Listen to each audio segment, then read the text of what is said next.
A pleasure to meet y'all at last, and welcome back once again to Video Games That Are Totally Awesome.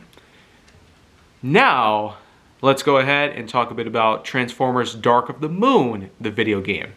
Released in 2011, alongside the movie, of course. However, this actually does something that's not exactly unheard of, but is in fact quite a surprise, because get this. This game actually does contain a plotline of its own that actually takes place right before the events of the movie. Yeah, that's right. So, the plot basically revolves around, well, a series of acts. This game actually does try to focus itself on a similar level of how the Transformers Cybertron games took place. After all, with the success of Transformers War for Cybertron in 2010, as well as the sequel, Transformers Fall of Cybertron in 2012, which came out after this, as Dark of the Moon was released in between those games. But while Dark of the Moon basically was the combination of the Bayverse and the Cyberverse taking place in around the same time, it actually does a pretty good job with its own unique series of third-person shooting, exploration, as well as unique story-driven gameplay. With the combination of weapons, shootouts, vehicular combat, as well as unique racing in your alt modes, Dark of the Moon the game actually does a pretty effective way at bringing along the similar vibe as War for Cybertron did the year prior. But what it really does that's a little bit more beyond the ordinary is the fact that it actually retains almost 100% of the entirety of Dark of the Moon itself. I'm basically talking about the cast being there, well, except for the human characters, of course, because that's literally what most people don't even want. Even though it's proven to be pretty essential. I mean, we have Spike Witwicky, Sparkplug Witwicky. I don't know why that's so hard to say at this point. Then Sam Witwicky, whom may or may not be relevant, because we don't see much of a relationship with him. And with many other human characters that have come along, it's proven to be quite essential, just as the Transformers themselves are, in the plotline of Transformers media. So, it's a little archetype that probably won't go away anytime soon. Even with the more recent Transformers media, they do manage to squeeze in some human characters at the same time. Anyways though, Dark of the Moon centers around Bumblebee in his first mission to basically upload a virus to some Decepticon server system. And when Bumblebee gets discovered, he has to eliminate every Decepticon that he finds. These old temples and these old villages that he goes through are supposedly crawling with Decepticon activity. And if even one of them escaped Bumblebee's sights, Megatron will eventually learn of the virus. And so, it's up to Bumblebee to stop all the Decepticons before they can escape. And eventually, he is joined by Optimus and Sideswipe. And the three would eventually work their way through, eliminating the rest of the Decepticons in the area. Act 2 takes us to Ironhide, in which that he has to assist Ratchet with hunting down Mixmaster, one of the remaining Constructicons. Because after all, it was quite apparent that almost all of the Constructicons in Revenge of the Fallen had been defeated, with a few scampering around here and there, mostly in hiding. But in the game, we do get Mixmaster coming around, and good old Fred Tatasciore does the voice of him.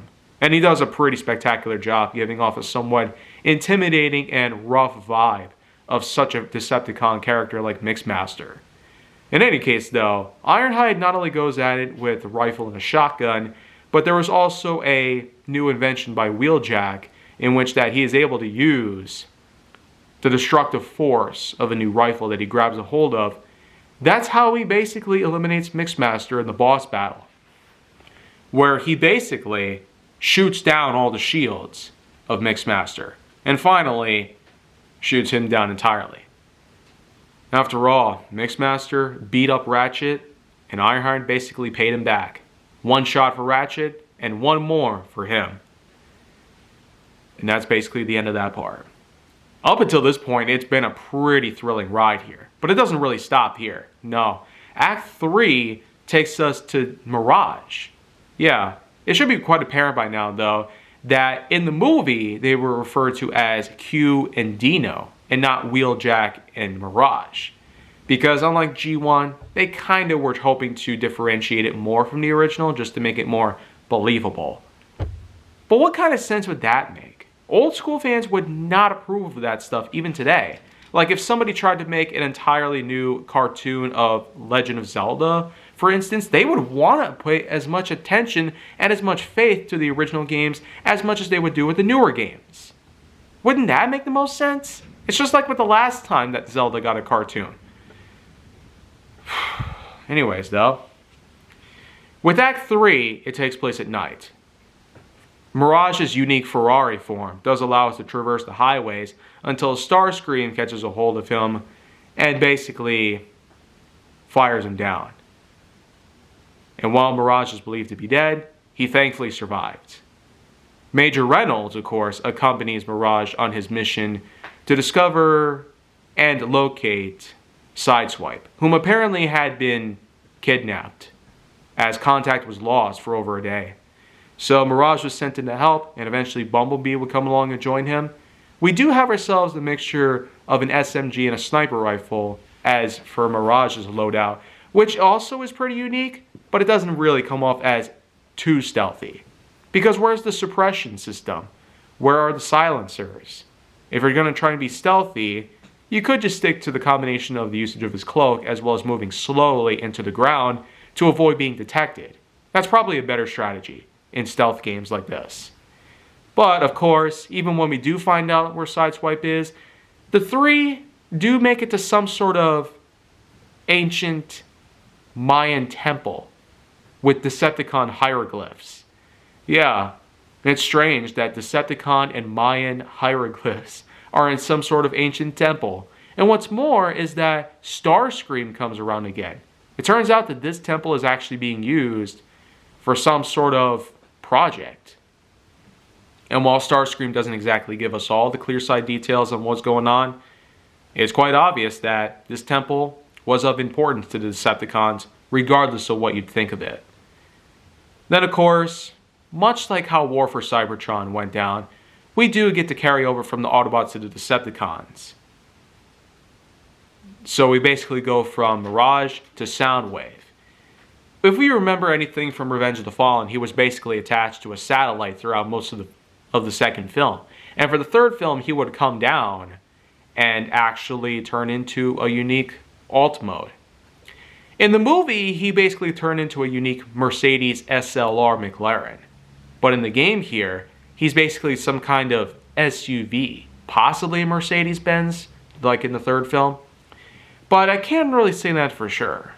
Any case though, since this game does take place before the events of the movie are set to begin, we could say that he eventually turned into his unique Mercedes form like in the movie. But until then, he had something different. After all, the game does center around him disconnecting from that satellite and then crashing down on Earth on some sort of island. An island that's not exactly charted, but actually does provide a bit of a unique resting spot for Nest and their many experiments. After all, there's an entire base of Nest inside the volcano. Yeah, and if that's crazy enough, there's a good amount of times in which that Soundwave will connect to their system and actually give us some clues on what Nest was doing inside the base this whole time. Basically speaking, the way that they had their base set up in the volcanoes, they basically used the power of the volcanic gases for a variety of experiments. But as Soundwave infiltrates and eventually demolishes the base, it sure is quite a ride. You know, transforming from the side of good to the side of evil in only one level's worth really is impressive. But that's not all. The next act with Starscream is probably even better, because at first we are guided into the mountains where Starscream encounters Air Raid during an assault, and while Air Raid tries to take off and regroup with the rest of the Autobots that are preparing for a takeoff with a giant stratosphere, yeah, the Antonov AN-225 is actually an Autobot named Stratosphere. Yet another original character for this series. But Starscream, of course, is to obtain whatever mech tech is being shipped inside of Stratosphere and destroy it. However, Starscream has a different idea. He intends to use the mech tech for some sort of countermeasure development and in the hopes that they can use the Autobots' own technology against them. And that's basically what he does. He encounters Stratosphere, gets into quite a bit of a ramble with him, and Stratosphere really puts up quite an amazing fight, even sending out the aerial bots after him. I'm not kidding. Air Raid, Breakaway, and Silverbolt all go after Starscream, only to be easily taken down.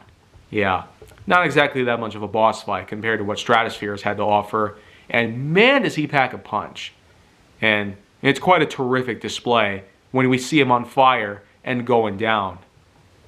But not before Starscream actually goes inside him and picks up the mech tech from the inside crate. In any case though, one of the mech tech does cause him to explode, while the rest of the mech tech is in Starscream's hands, in which that once he arrives in the base, the hideout in which Megatron was at, he gives the mech tech to him, explaining that they could do better with it than just simply destroy it. Obviously, Megatron's pretty pissed. So, not only was the mech tech equipped with tracking modules, which allowed the Autobots to zone in on the Decepticon hideout, but Megatron basically proceeded to feed off of Starscream's energy with his technique. And this is basically where Megatron does come into play. Quite literally, in fact. Because we not only get to play as him, but we do get to encounter some similar challenges as we did with Mirage. Remember, when Mirage got damaged by Starscream after the ambush took place, he couldn't transform until he got some fresh critical components from Major Reynolds. With Megatron, it's the same sort of thing. For most of the level, you can't even transform. You're basically stuck to your primary weapons with his trademark fusion cannon as well as an assault rifle.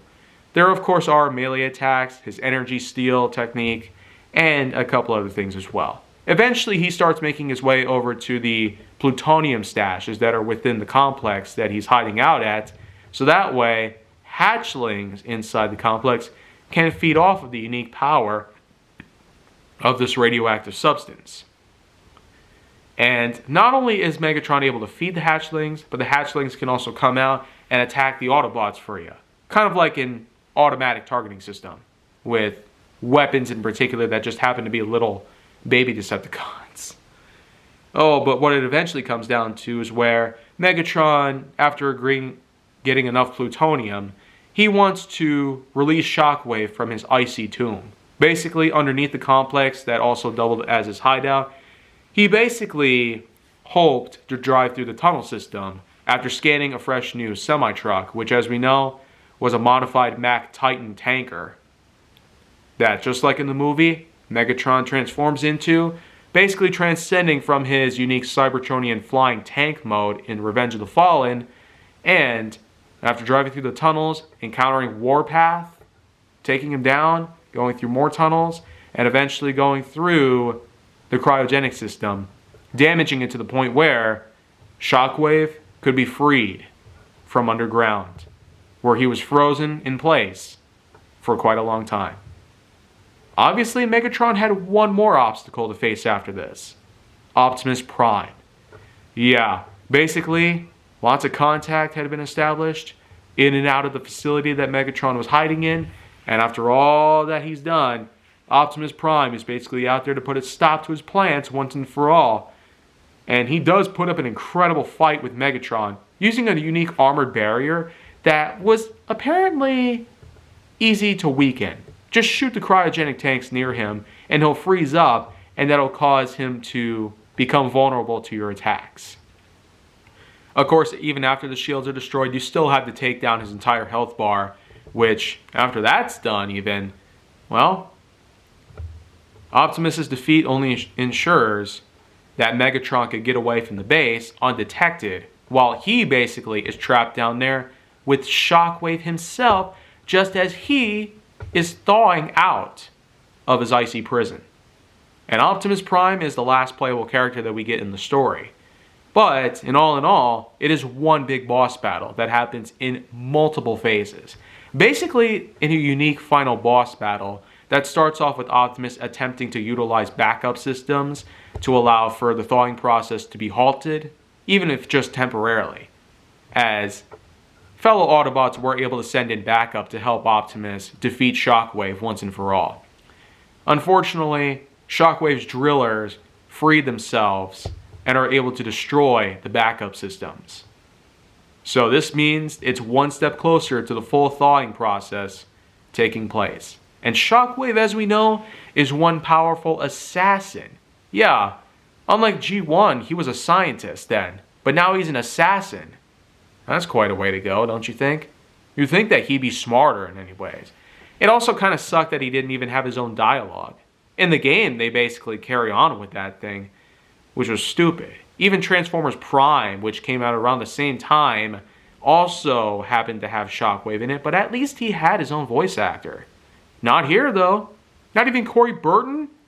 Are you kidding me? Well, anyways, though, this is a unique final boss battle. The main weak point is, of course, on Shockwave's back, where jet systems are integrated. By shooting them out, you can weaken him to a point where he's able to be defeated from that. Even though the backup does arrive, they don't exactly do a great job in helping you, and are morally just simple AI players that are easy to take down. Much like the Autobots that you've shot down earlier as the Decepticon characters. But then, of course, after Shockwave's defeat, he and the Driller managed to make it out to safety. And Optimus Prime confirms, not only has Shockwave retreated, but is actually going to regroup with the rest of the Decepticons. Yeah, no joke. We have Megatron, Starscream, Laserbeak, Shockwave, and Soundwave in the final cutscene of the whole game taking place in Africa. Essentially, setting us up right for the beginning of the film.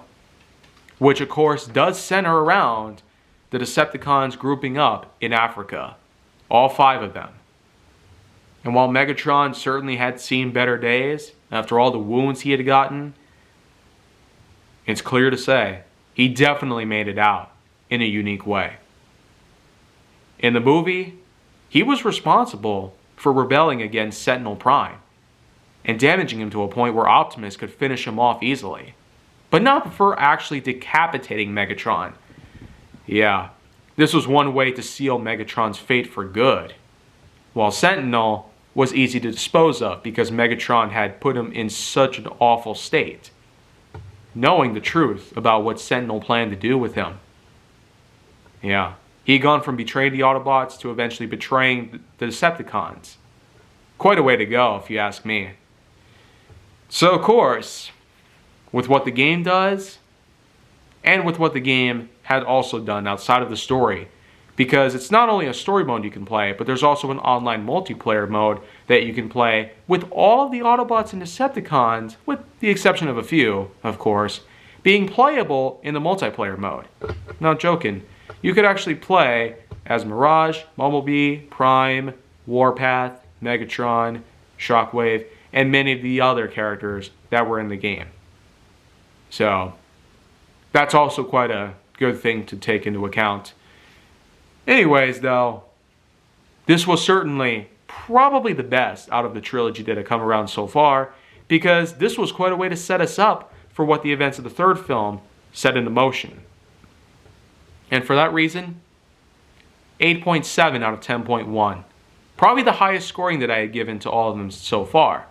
We didn't exactly get a full game of Transformers Age of Extinction, however, nor did we get any for The Last Knight, which some might be disappointed in, but most of us here will agree The Last Knight really was a flop. It didn't really deserve to have its own game adaptation, let alone most media of it at all. But Age of Extinction, though, was pretty oversaturated with market-related goods.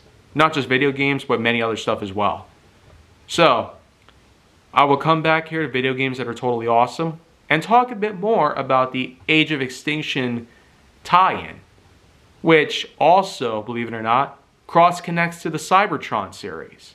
Yeah, a combination of Bayverse and Cybertron being put together into one game. Dark of the Moon kind of did the same thing, except it more or less just blended the gameplay style of the Cybertron games with the likes of the Bayverse films. But, like I said, tune in next time, and I will talk about Transformers Rise of the Dark Spark.